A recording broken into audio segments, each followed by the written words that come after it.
Hello, Red Brick Productions here with another LEGO review. Today I'm doing a comparison video of the Nintendo Entertainment System and then the LEGO Nintendo Entertainment System, or the NES. Well, I wanted to do this video in the first place because I think it's really cool that it's so accurate to the actual Nintendo NES. So that's why I'm doing a comparison of this video. I will do a review on the LEGO NES once I get my Super Mario starter course. So I'm actually getting that sorted out right after I film this video. But while we wait, I guess I'll do a comparison of these things, starting off with the actual Nintendo. So starting off with these Nintendos, some of the first things I noticed just on the front is this little outing here. Like when you open this, how you open it is pulling up by that. And LEGO did an awesome building technique to get that little tiny outing, which is a great detail. It's such a small detail, but it makes it super accurate to the set.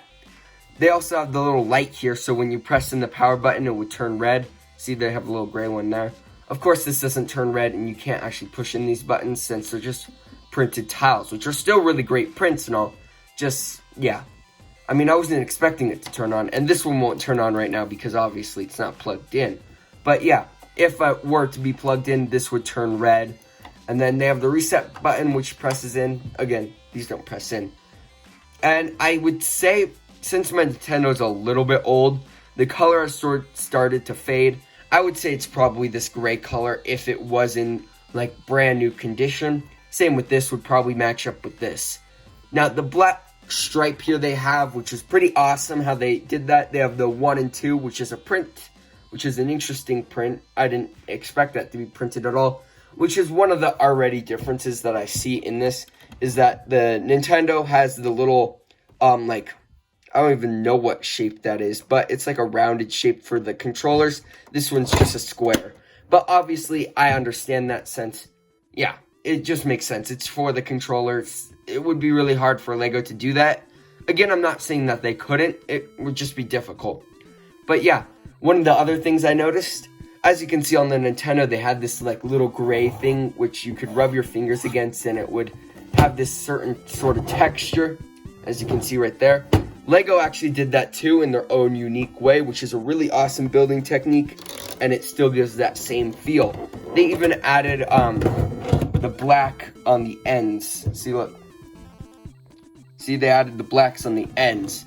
But now that we've taken a look at the front and sort of the top, why don't we take a look at the side and then the back and then the play features. So on this side, you can see they have the audio and the video little plugins, which this had a sticker down here on the NES, which had the audio and video and then the little plugins.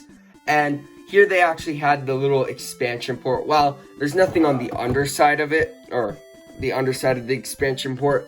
The Nintendo NES, the actual one, did have the expansion, which would go all the way under, and I'll show you the underside in a second. One of the other things I noticed, as you can see on the real NES, there is that little slot there. LEGO did not have that, which is kind of a miss because, I don't know, when you look at it side to side, it just it's like a miss. Like, you can just see it already. But, for the most part, this looks really good. And actually, on this side, on LEGO's part, they included a secret little Mario level, which I thought was a nice little Easter egg that they have there. But yeah, that's pretty cool. So you can just put that back on. And yeah, while they didn't have that on the actual NES, it's just a nice little Easter egg that you wouldn't even know unless if you built it or someone showed you. And now we can take a look at the back. I'm just going to rotate it like this. So as you can see, again, the expansion port is there, which is pretty cool. There's not too much else on the back other than this AC adapter, the CH3, CH4, and then the AF switch. Well, they didn't have a sticker there, which is kind of a miss. I wish they did, because they did have one for the audio and video.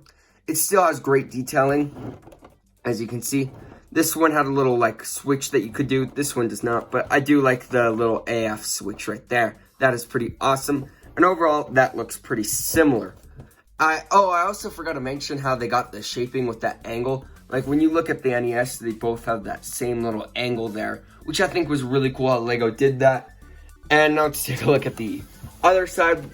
Again, there's literally nothing other than that right there, which is missing, and then the expansion port. But this side does not have any Easter eggs at all because it used in the play feature.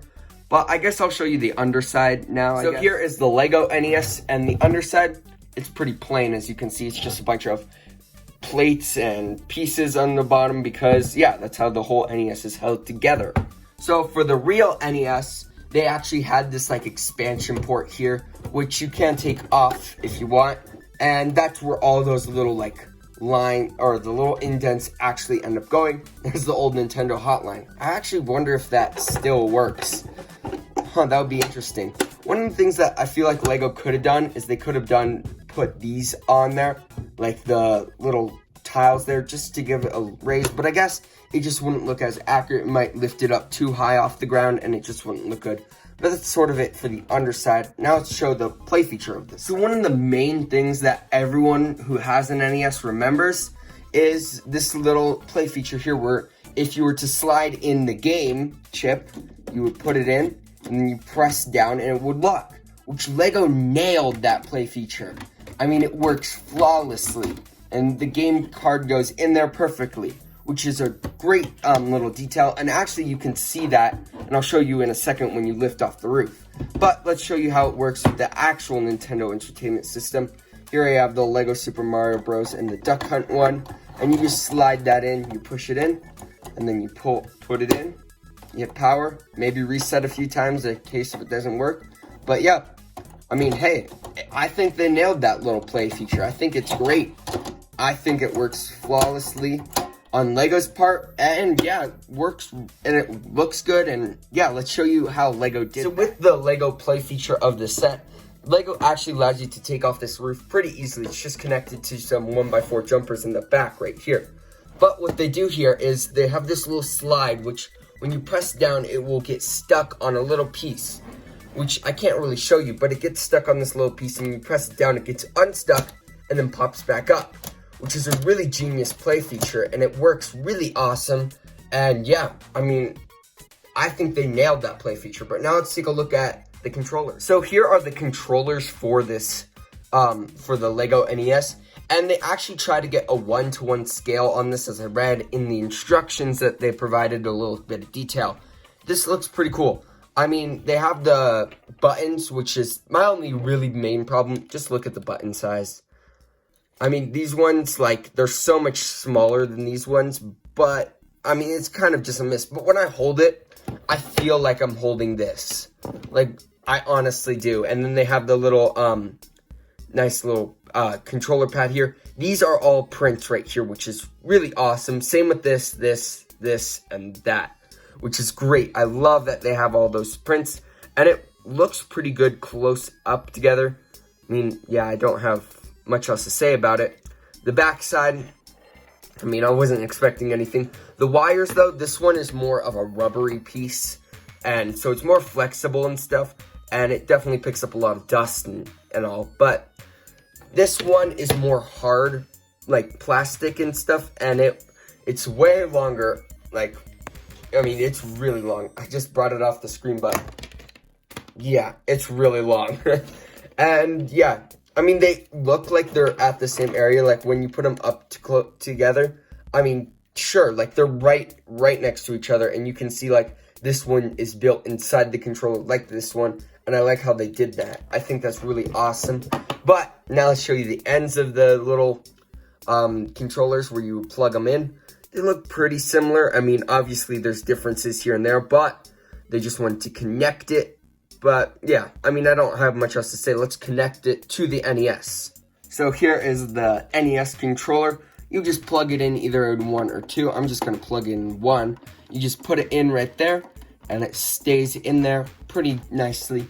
While the LEGO one, you can plug it in there, and they just use like these little ratchet joints and the clip joints. And so it's not like the most sturdy connection, but it still connects.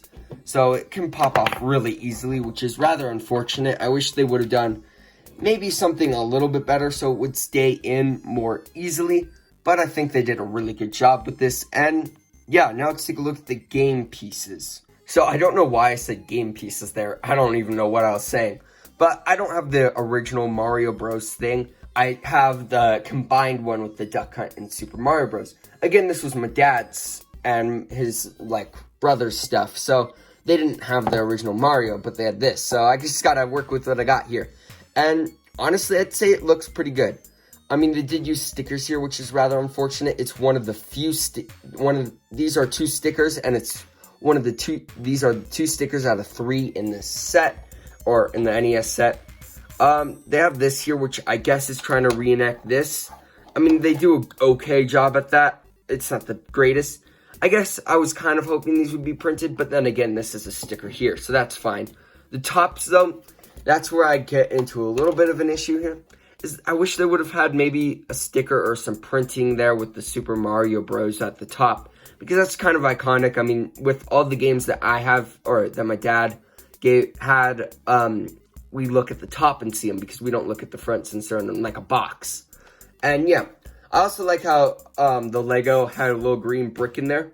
I think that's really awesome, because then it shows like the little chip. Again, this one actually has a chip, while this one does not really. But yeah, I mean, on the back, not much. This does have a caution sticker, like, do not store in extreme temperatures, do not put in water, and do not clean with other alcohol products and stuff, I guess. I do like that they had the little indent right there that usually you would hold to put it in or to pull it out and stuff. Yeah. Overall, I think they did a really good job with these the games, and I think they did a good job overall. But now let's take a look at my final verdict on what I think the comparison looks like in general. I don't even know what I'm saying anymore. So in general, I think LEGO did a really good job with getting all the shaping. The play feature obviously is my favorite part, how they did that. I mean, to all the little details from that right there, I love that. I don't know, just that little detail right there, just the tiny little details that they spent on this to get all the awesome play features and stuff is great. I think they did a really good job.